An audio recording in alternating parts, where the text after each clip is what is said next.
I've always been drawn to the eerie allure of Mystery House. They say it's cursed, but I can't help but feel a strange pull toward its crumbling walls. The townsfolk whisper about ghostly figures wandering the halls, and the chilling tales of those who dared to enter send shivers down my spine. I remember one night, standing at the edge of the foggy forest, feeling the weight of its history. The air was thick with secrets, and I could almost hear the echoes of laughter from a time long gone. What really happened within those walls? Was it just superstition, or is there something more haunting lurking in the shadows? As we stepped into the grand hall, I was struck by the eerie beauty of the place. The air was thick with dust, and the once vibrant wallpaper hung in tatters, whispering stories of a forgotten past. My heart raced as we approached the staircase, its rotting banister still holding a hint of its former glory. But it was the painting that caught my eye, a Victorian family, their eyes unervingly alive. I felt a chill run down my spine as they seemed to watch my every move. What secrets did this house hold? What stories were trapped within these walls? Ignoring my unease, I followed David deeper into the house, where time seemed to stand still. We stumbled upon a library, its heavy wooden door barely open, inviting yet eerie. The air chilled as we stepped inside, surrounded by shelves crammed with dusty tomes. In the center, a grand desk held a single leather-bound journal, its cover worn and mysterious.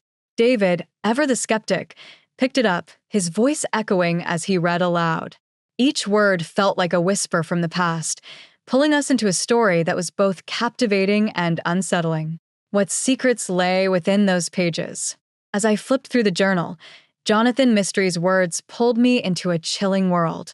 He wrote about whispers echoing through the night, shadowy figures lurking in the corners of his home, and an overwhelming sense of dread that consumed him.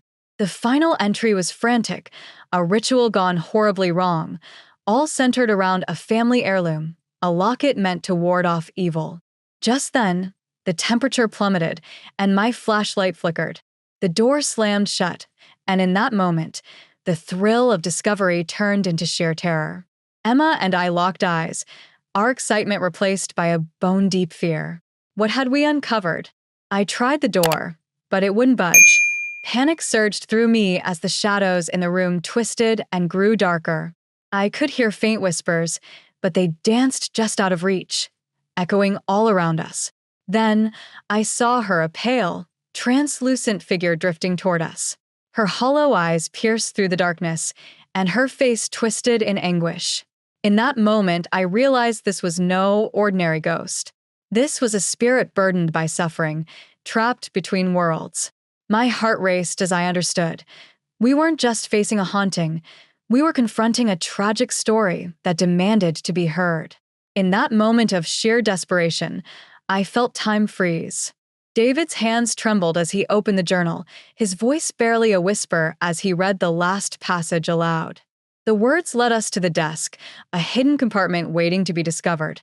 My heart raced as I searched, and there it was, an old, tarnished locket. The moment I held it, the air shifted. The temperature soared, shadows danced away, and the door creaked open.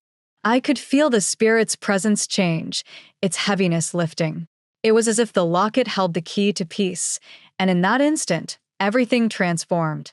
Emma and I stumbled out of the library, our faces pale but relieved.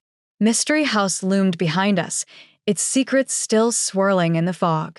We drove away quickly, the chill of the manor lingering in our bones. They say if you get close enough, you might see a faint glow from the windows, like a lantern flickering in the dark.